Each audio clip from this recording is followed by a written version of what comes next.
¿Cómo está? Muy buenas noches. Soy Carmen Gudiño y le doy la más cordial bienvenida a Mujer Es, porque esta noche vamos a platicar de un tema en materia de justicia que nos preocupa mucho a las mujeres, y es cómo juzgar con perspectiva de género, y esto implica analizar cómo los estereotipos de género pueden influir en las situaciones que se están juzgando y cómo éstas pueden afectar de manera desproporcionada a las mujeres o bien a otros grupos vulnerables. Así que si le parece bien, comenzamos.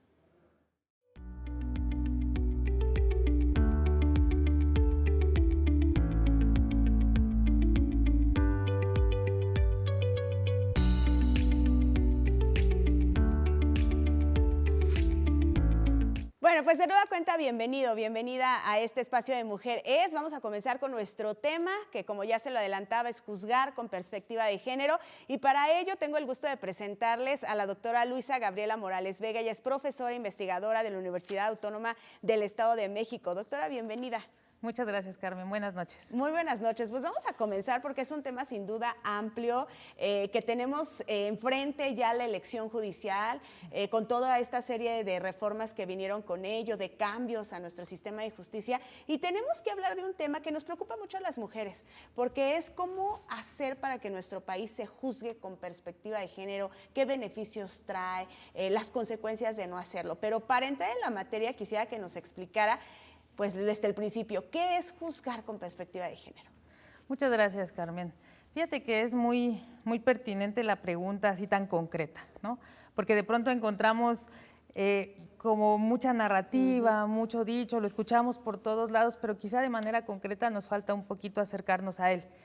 Pero quisiera referirme un poquito a lo que comentaste al principio. Estamos frente a este proceso inédito de elección, ¿no?, de personas juzgadoras, y entonces me parece bien pertinente una conversación donde veamos todos estos rasgos que debería tener una persona que se va a dedicar a esto y cómo tantas herramientas analíticas, porque eso es, ¿no?, la perspectiva de género, que han venido desarrollándose en doctrina, en jurisprudencia, entran ahora en juego, yo creo que de manera mucho más consciente, mucho más permeable a la sociedad.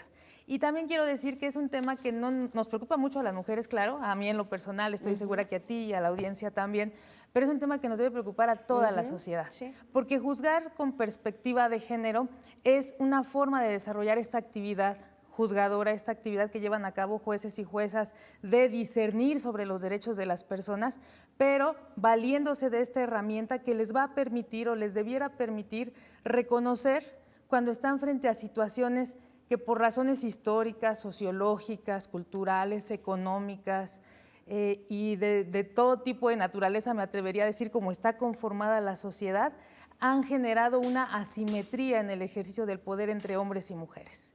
Esta asimetría se traduce de muchas formas: violencia, desigualdad, falta de representación en espacios públicos, falta de presencia en toma de decisiones, selecciones o discriminaciones que a veces nos parecen absurdas simplemente por ser mujeres o por pertenecer a una minoría sexual, por ejemplo, ¿no?, denominadas también así. Entonces, perspectiva de género va a ser esta herramienta que le va a permitir a la persona juzgadora tomar un momento cuando está frente a su expediente y decir: aquí puede haber elementos que necesito analizarlos con una perspectiva más amplia que el enunciado normativo que tengo en mi código. Tengo que voltear a ver el entorno social, el sistema de creencias que seguramente pueden estar atravesando estas personas, las condiciones previas, todo lo que no está escrito en un código ni a lo mejor lo tenemos consignado en el expediente, pero que colocan a mujeres esencialmente, a adolescentes y a otras personas vulneradas o en situación de vulnerabilidad en una desventaja ya de inicio, ¿no? Entonces, eso podríamos decir de inicio que es juzgar con perspectiva de género. Y lo dices bien porque estamos en este marco de la elección, ¿no?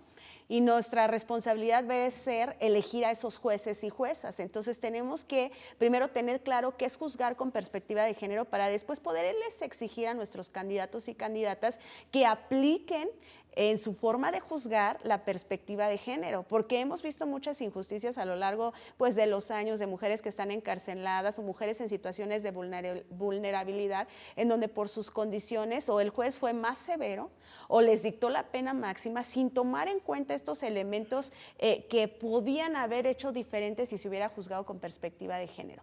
Por ejemplo, doctora, ¿nos podrías dar un caso acerca de qué sería no juzgar con perspectiva de género, porque a mí se me vienen muchos a la mente de entrevistas que he visto acerca de mujeres que están condenadas con estas sentencias terribles, en donde a lo mejor privaron de la vida a su agresor, en donde este sujeto las tomó, las secuestró, las violentó, hasta que un día se cansaron, no pudieron más y su única escapatoria era privarle de la vida. Y entonces tienen sentencias de veras terribles. Se me ocurren esas, pero ¿eso sería un ejemplo o qué caso nos podrías tú analizar para que la gente que nos esté viendo le quede claro, así en la práctica, digamos? Muy bien, sí. Y es muy bueno hacerlo así. ¿Qué no es, no? De ¿Qué entrada, no es? quiero decir algo. Juzgar con perspectiva de género no es darle siempre la razón a las mujeres. Claro. Juzgar con perspectiva de género no es condenar a priori a los hombres, ¿no? Y tampoco es una forma de violencia porque me parece que a veces también así lo interpretamos, ¿no? Muchas veces. De hecho, el propio movimiento feminista, en su vertiente intelectual, que es en la que yo pues, he estudiado un poquito más, nos encontramos siempre frente a eso, como que es un odio a los hombres, como que es una revancha, como que es ahora darle la razón en todo, como generar ahora un desbalance a favor de las mujeres. Eso no es. Este ejemplo que tú nos pones, que es muy común, es un claro ejemplo, porque ahí lo que vemos es que prevalecen como estos estereotipos, ¿no? Que esa es una clave para poder entender esto. Pasa con la mujer que no puede más y mata al agresor, pero ¿qué pasa con mujeres que están sentenciadas porque el agresor asesinó a sus hijos o hijas o hijes, por ejemplo? Sí, o sea, fue el señor el que asesinó a los hijos, pero la mujer está condenada por la mala madre, ¿no? O por complicidad, ¿no? Muchas veces le llaman complicidad cuando ella misma es sujeta de violencia. Ella misma es una víctima de ese agresor. Ella misma está en esta situación de desventaja absoluta e inerme, igual que sus hijas, que ha permitido o ha generado toda esta dinámica que culmina en este hecho trágico. Y a ella ese estereotipo de por qué no la cuidó, por qué no eligió bien al hombre, por qué fue una mala madre, va. Pero un caso así, concreto, ¿no? Fíjate que en el Distrito Federal yo en mis investigaciones he publicado sobre esto, me encuentro una sentencia que incluso fue galardonada, le llaman Premio Garrote, ¿no? Del Observatorio Global de Justicia de Género, porque un juez sentenció a una mujer por daño moral a pagar una cantidad ingente de dinero. ¿Qué es lo que sucedió ahí? Un hombre unido en matrimonio normal. Este hombre establece una relación extramarital, como no se da, ¿verdad? Tiene otra señora, tiene una novia, señor. Bueno, cuando la esposa, la cónyuge, se entera de la existencia de esta tercera persona, de la otra mujer, entonces demanda, ¿no?, a la esposa. ¿Y cómo se enteró? Porque la persona en la relación externa, digamos, la tercera, ¿no? Pues que no me gusta utilizar los calificativos, la amante, ¿no? Para que, a lo mejor para que se comprenda mejor, se comunica con la esposa porque tuvo un hijo del sujeto este. Entonces dice, oye, tengo un hijo y lo demando por la pensión y todos los derechos que al hijo correspondían, ¿no? Independientemente de ser procreado fuera de su matrimonio. Bueno, total que la mujer va y demanda por daño moral a esta tercera, a la otra mujer, porque el haberla confrontado y el haberle hecho saber que su esposo tenía una relación con ella, destruyó su proyecto de vida, la hizo quedar mal con la sociedad. Tal. Y entonces, ¿dónde queda la otra mujer? ¿Cuál es la perspectiva que el juez debió utilizar? ¿Cómo una mujer daña? ¿Y el sujeto? Es lo que te iba a decir, y el hombre en este caso. Queda el obligado en matrimonio, el obligado con la persona menor de edad, el obligado con la otra. Él no le pasa absolutamente nada, ¿no? La mala es ella, La mala es ella, ¿no? Entonces, si nos damos cuenta que es común en la sociedad, porque esto es socialmente tolerable, que un señor tenga otras relaciones fuera de su matrimonio. Eso es algo que como sociedad se ha tolerado. No te falta nada en tu casa, tú no te preocupes si tu marido. Estereotipos, ¿no? Entonces, ese estereotipo crea en los jueces esta idea de que sí, efectivamente, la otra mujer es inmoral, porque ¿por qué no está bien casada como la otra mujer, no? Le ocasiona un daño porque la está buscando, ¿no? La está agrediendo de alguna manera, ¿no? Exactamente. Fíjate, tú tocas un punto importantísimo, porque a mí me parece que un problema fundamental son esos jueces y juezas que, vaya, están los estereotipos, ¿no?, que juegan un papel fundamental en la impartición de justicia, pero no solamente en los casos, sino estos estereotipos que se compran también los jueces y juezas, y por eso ojo al elegir a nuestros candidatos, a los que van a ocupar estos puestos, porque vaya, ellos muchas veces están juzgando con esta carga de estereotipos y prejuicios y han condenado de verdad con sentencias terribles a comunidad LGBTIQ+, a mujeres vulnerables, es decir, tenemos que poner atención en este tema, porque son los que van a juzgar, los que van a hacer estas resoluciones y tenemos que visibilizar estos estereotipos. ¿Cómo afectan estos prejuicios, doctora? Ya hablábamos acerca de, por ejemplo, el machismo, ¿no? Pero ¿qué otros prejuicios tienen esta carga ya al momento de juzgar? Mira, ¿cómo juegan?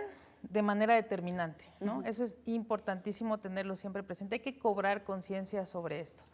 El machismo, sí, pero por ejemplo la mujer siempre en su papel de madre, ¿no? Hay una especie de sexismo, de androcentrismo muy claro, que es que invisibiliza a las mujeres frente a las necesidades de sus hijos. También otra especie de sexismo que se llama familismo, porque también la mujer queda absolutamente relegada en pro o en bienestar de la familia. Y aquí se relaciona con un montón de instituciones patriarcales como el linaje, ¿no? La herencia, el nombre. Otro caso concretito. Una señora, están divorciados. El señor queda con la custodia del hijo. Pero la señora sabe, porque pues todo se sabe, que su hijo está desnutrido, no lleva las cosas a la escuela, le va muy mal, es decir, está en una completa situación de abandono, de descuido, a pesar de que vive con su padre y la madre del padre, ¿no? Entonces la mamá del niño se entera de esta situación y un día va a la escuela y se lo lleva a su propio hijo, porque está muy mal, en condiciones muy mal el niño. Se lo lleva, la acusan de sustracción ilegal, ¿no? Del niño. Claro. Y entonces ella se enfrenta a un problema jurídico terrible que la lleva hasta la corte, por ejemplo, y es hasta la corte, bueno, el primer juez no la había sentenciado a ella por este delito, pero después apelaron, tal, llegan hasta la corte para no hacer todo el recuento judicial y es ahí donde la corte dice, a ver, vamos a ver, la señora es su madre, el niño está en el descuido, hay pruebas del niño, peritajes psicológicos que demuestran que sí es un abandono real, que él quiere estar con su mamá, pero que prevalece con el papá y el papá se empecina por otro sesgo, otro estereotipo. Es mi hijo, ¿cómo me lo van a quitar? Tú no me vas a ganar a mí. Él se apellida Morales, ¿no? Es mío, ¿no? Entonces, todo eso también es una serie de estereotipos y los jueces dicen, bueno, si él tiene la custodia legalmente, que se la quede, la señora actúe ilegalmente, señora, demande mejor, vaya a emprender un juicio, no se ande llevando a su hijo, cuando seguramente la señora intentó hacer todo eso, pero en los procedimientos la asimetría de poder la hace perder. No, y también ahí entra el juzgar con perspectiva de género, porque tu instinto como mamá es proteger a tu hijo y salvarlo de quien sea, de su papá, de quien sea, como mamá, y esta frase la escuchamos todos los días con las mamás que dicen, yo por mis hijos hago lo que sea, y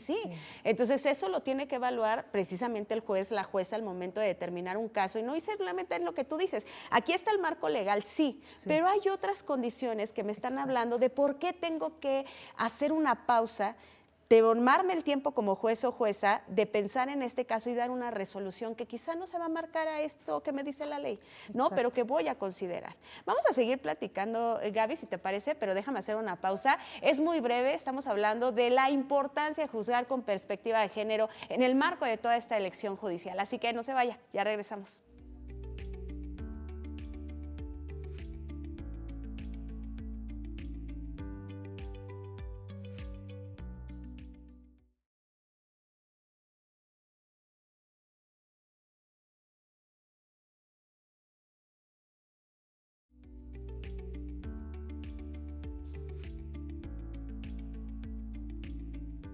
Ya estamos de regreso en Mujer Es y estamos hablando acerca de la importancia de juzgar con perspectiva de género en el marco de toda esta elección judicial, de cómo nos beneficia, pero también cómo nos afecta como país el no hacerlo. Y para ello estoy con la doctora Gabriela, que de la mano y ejemplificando estamos viendo pues cómo son estos retos a los que nos enfrentamos, ¿no? Y el primero pues son los estereotipos, los prejuicios, tanto de una sociedad en la que vivimos que condena y que juzga, pero también de los propios juzgadores, que quizás ese es el mayor reto en esta elección.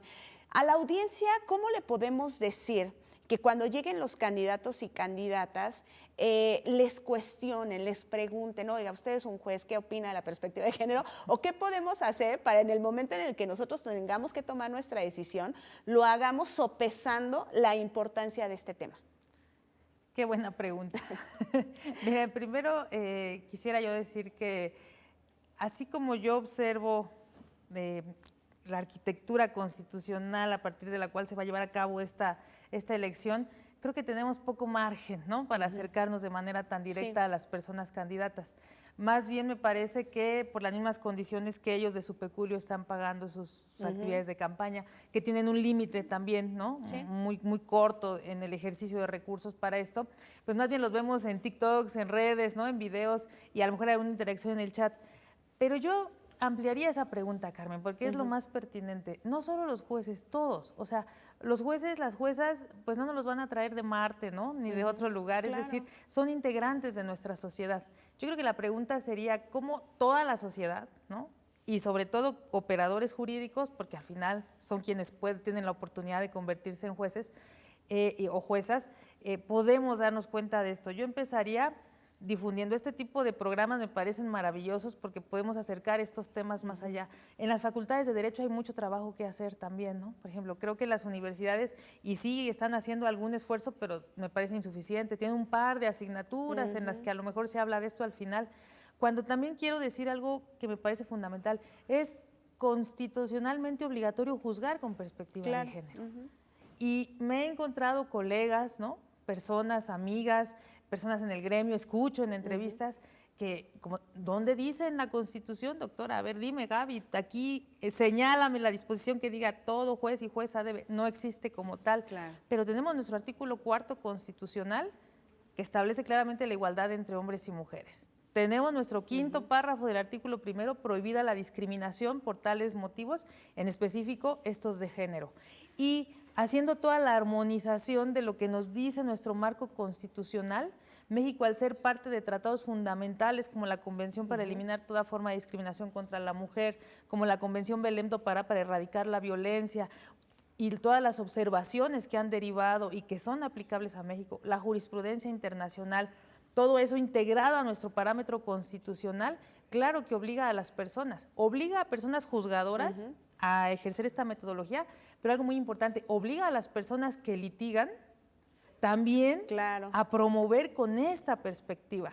Sí. Entonces, cuando logramos que una sentencia o cuando se logra una sentencia con auténtica perspectiva de género, que también hay que decir que una sentencia tenga, no es porque en el primer considerado pongan, esa sentencia se emite con perspectiva de género, o sea, qué bueno que lo digan y que lo anuncien, ¿no? Pero eso no es suficiente, ¿no? Hay que ir un poquito más allá. Es porque me parece que las personas litigantes, que las propias personas cuyos intereses se están juzgando, la sociedad estamos observando esto, ¿no? Claro. Y lo estamos exigiendo. Y lo estamos exigiendo. Lo estamos pidiendo, porque la verdad es que cuando uno empieza a revisar los casos, tú como abogada que lo ves todos los días, en la academia también, que vaya, están estudiando y analizando, me imagino que con tus estudiantes, a ver este caso, cómo se llevó a cabo, cómo juzgó, ¿no? ¿Por qué se tomó esta determinación del juez o esta medida, en fin?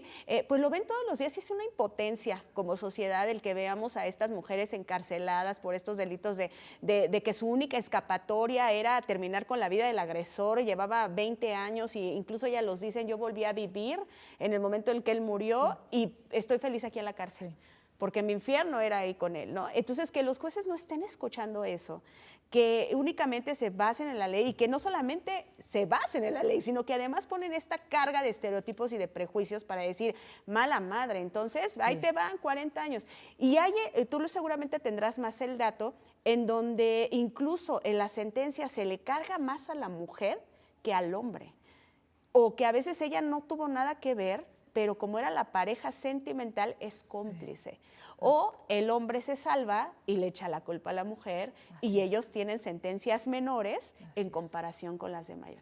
Esto pasa todos los días. Incluso en delitos de alto impacto, como se llaman, ¿no? Que tienen que ver con secuestros, narcotráfico, que le dicen a la mujer, mira, tú espérate aquí, detente esta bolsita, ahorita venimos. Y cuando llegan, ¿no? Han llegado a las casas de seguridad, por ejemplo, en secuestros, y quien está ahí son mujeres, porque son las que tienen para alimentar a las personas que tienen secuestradas, ¿no? Personas que les obligan a, vete a hacer este depósito al Oxxo, ¿no? Y entonces, todos estos, incluso pienso hasta la protección para testigo o algún beneficio procesal, que muchas personas en el narcotráfico, en secuestro, obtienen estos beneficios porque dan información a la autoridad, por ejemplo. Es el caso, y aquí hay libros maravillosos de las colegas argentinas, que las mujeres jamás pueden acceder a este beneficio porque las mujeres no conocen nada. O sea, las mujeres literalmente sirven para limpiar los lugares, para alimentar, para la satisfacción sexual, ¿no? De estos hombres siempre en el último lugar de la cadena, desconociendo completamente la información que el día que ellas las arrestan, el día que llegan y las encuentran ahí, ellas no tienen ni siquiera, no saben ni cómo se llaman, ni a dónde van, entonces no pueden acceder a ningún beneficio absolutamente. Claro. O sea, toda esta asimetría o desventaja también se reproduce ahí, ¿no? Entonces, sí es como fundamental que nos demos cuenta de eso. Ahora, hoy, por ejemplo, veo juicios muy duros en redes sociales e incluso estas publicaciones, reels, etcétera, de elige bien al padre de tus hijos. Luego no te estés quejando, ¿no? Claro. Pero no decimos qué pasa, cómo se están formando los hombres en esa virilidad, en ese machismo, ¿no? Que además le cambian el nombre. Ahora vamos a hablar de masculinidades para ya no hablar de el machismo que siempre hemos denunciado las feministas, ¿no? Y entonces, por un lado nos dicen eso, pero por otro seguimos reproduciendo estereotipos de género. Ahorita lo voy a juntar. Dos tendencias que yo veo que me espantan. Esta de elige bien al hombre, cuida tu energía femenina, no sé qué, ¿no? Que es otra manera de presentar los estereotipos. Y por el otro, los 15 años, ¿no? Es sorprendente la cantidad de videos, por ejemplo, que veo ahora de chicas para la fiesta y vestidos, o sea, no solo reforzando el estereotipo de la princesa desvalida, cuya única aspiración es ser elegida por el príncipe, y luego no quieren que todas se casen y tengan hijos y reproduzcan, no, pero bueno, sino además la sexualización en sí misma, ¿no? Porque sí, siempre la mujer, no todas, pero sí siempre algunas mujeres han sido ampliamente sexualizadas. Sí. O sea, vemos cualquier contenido audiovisual, vemos cuerpos de mujer. Claro. O sea, el cuerpo de la mujer es un objeto de consumo absoluto desde hace muchos años y me parece que seguirá siéndolo. Es la segunda ganancia después del narcotráfico, la trata de mujeres. Es que es la verdad, trata de personas. ¿No? Y nosotros lo vemos la trata en estas mujeres que son llevadas, ¿no? Desarraigadas a otro lugar, etcétera. Pero lo vemos en videos, lo vemos en canciones, lo vemos en todos lados. O sea, el cuerpo de la mujer se consume hasta lícitamente, ¿no? Sí. Y entonces vemos ahora estos videos para las niñas, incluso para las pequeñitas, sus 3 años, como toda esta fantasía de ser hermosa, o como si el hombre de ser no pudo, deseada. Yo puedo, también en esta falsa feminidad de decir, pues le pedí al papá de la niña para la fiesta y no me quiso dar, pero no necesito, y la gran fiesta majestuosa, ¿no? Que también yo digo, ¿por qué hacer una fiesta cuando una mujer entra a la edad núbil, por ejemplo? ¿No? Seguimos reproduciendo estereotipos de, mira, ya es apta para que un hombre la elija, ejerza violencia y ejerza poder sexual sobre ella, bajo el argumento de formar una familia que al final, bueno, los casos que estamos platicando, qué pesadillas de familia, ¿no? Es terrible, doctora, porque está lleno no solamente de esos estereotipos ni prejuicios, sino que parecería que los jóvenes ahora tienen una nueva visión, que están viendo estos temas, que los tienen más conscientes, lo que son las masculinidades, por qué en esta memoria histórica que tenemos que tener todos de por qué la mujer, bueno, sí, está colocada en una posición de vulnerabilidad. Bueno, pues porque no ha pasado mucho tiempo en donde apenas se están reconociendo derechos, o sea, apenas en el 50 nos estaban dejando votar, ¿no? Entonces hay que reconocer todo eso, pero por otro lado está en estas redes sociales que usan los jóvenes, pues esto todavía, ¿no? Entonces elige bien al papá de tus hijos y entonces, qué terrible, porque entonces ya cuando llegamos a un asunto con la justicia, ¿cómo no queremos que hayan estas sentencias, ¿no? Así es. O cómo no queremos que la mujer siga cayendo en esta posición de vulnerabilidad con los hombres, ya tú lo decías, en esta línea, digamos, de poder entre las órdenes delincuenciales, pues ellas no saben ni qué onda. O a veces nada más le dicen, pues tú nada más da tu cuenta porque te van a depositar algo y resulta que es el depósito de un secuestro y ya con eso están sentenciadas. Sí. Entonces, qué caso tan terrible. Ahora, desde este punto, ¿qué beneficios, porque siempre me gusta hacer esta pregunta, en el mundo ideal, ¿no? Como en esta utopía, ¿qué beneficios tendría que nuestro país dijera, sí, ya todos nos estamos sumando a juzgar con perspectiva de género? Pues muchísimos, ¿no? De entrada yo pienso que cuando lleguemos a ese punto, ¿no? en este plano ideal, ¿no? Cuando lleguemos a ese punto es porque desde antes, digamos, desde la formación profesional, desde la consideración que como sociedad tenemos unas con otros, etcétera, ya tenemos un cambio de visión, ¿no? Si de alguna manera, y creo que las escuelas judiciales han venido haciendo un buen trabajo, al menos que conozco el trabajo de la del Estado de México y la federal, han hecho un trabajo impresionante. Muchas personas juzgadoras también así lo han hecho, en general operadores jurídicos, pero el beneficio concreto sería no pretender que una provisión legal, una disposición nos va a solucionar estos problemas estructurales. Porque eso también es parte del derecho, ¿no? El derecho tiene un tanto de fetichista, ¿no? De carácter mágico, performativo, que a veces le atañimos, ¿no? Porque decimos, si ya está en la ley, entonces va a pasar. No, la perspectiva de género lo que va a hacer es pensar que los fenómenos sociales trascienden esa previsión que tuvo el legislador, y entonces es necesario no vernos como robots, no vernos como simples aplicadores, no vernos ya de entrada como culpables, ¿no? Como negligentes, como malos, sino voltear a ver la realidad, ¿no? Que creo que eso a veces falta mucho. A veces se critica, es que en el juzgado eres un expediente más, ¿no? No eres una persona más. Se entiende, cargas de trabajo, remuneración, muchos factores, pero ese día vamos a poder, creo yo, tener una visión mucho más amplia y combatir esta desigualdad, evitar injusticias, ¿no? Comprender que hay una relación entre imponerle a nuestras niñas la necesidad de ser bonita, de actuar de cierta manera, de permitir ciertos abusos, ¿no? Hacia ella, hacia su cuerpo. Hay una relación entre eso y la mujer que termina asesinando a un hombre, ¿no? Y entonces, cuando nos demos cuenta de esa conexión, creo que habremos ganado como nación hacia la igualdad, hacia la justicia y sobre todo hacia la libertad, ¿no? Que creo que es lo que cualquier pueblo civilizado y persona aspira. Pues yo te quiero agradecer muchísimo que hayas venido con nosotros esta noche para hablarnos de este tema, porque es muy amplio. Realmente nos faltarían programas. Si te parece bien, más adelante le damos continuidad. Con gusto. Porque nos faltó tocar un montón de temas, de si existen protocolos ya, si hay... En fin, nos faltaron muchos temas, pero lamentablemente el tiempo se nos agota. Pero te quiero agradecer muchísimo porque creo que tú nos has dicho algo fundamental, que es... cuando hacemos estas conexiones de las que hablas, ¿no? Entonces entendemos por qué estamos así, por qué estamos en esta posición, por qué hay tanta, a lo mejor también impunidad, que nos faltó hablar de ello, ¿no? Entonces, bueno, pues vamos a dar seguimiento, pero te agradezco muchísimo. Y bueno, por supuesto que nuestra tarea es mayor como sociedad, que es exigir que nuestros juzgadores, nuestras juzgadoras, vean esto con unos lentes grandotes que no se ven, pero que es la perspectiva de género. Así es. Muchas gracias, Gabriel. No, gracias a ustedes y a su audiencia. Gracias. Muchas gracias. Pues ya lo sabe usted, hay que tomar en cuenta todos estos temas que le digo son muy vastos y que hay que ir desmenuzando poco a poco. Mientras tanto, yo lo veo el próximo jueves con otro tema de Mujer Es y le agradezco el favor de su compañía. Que pase bonita noche.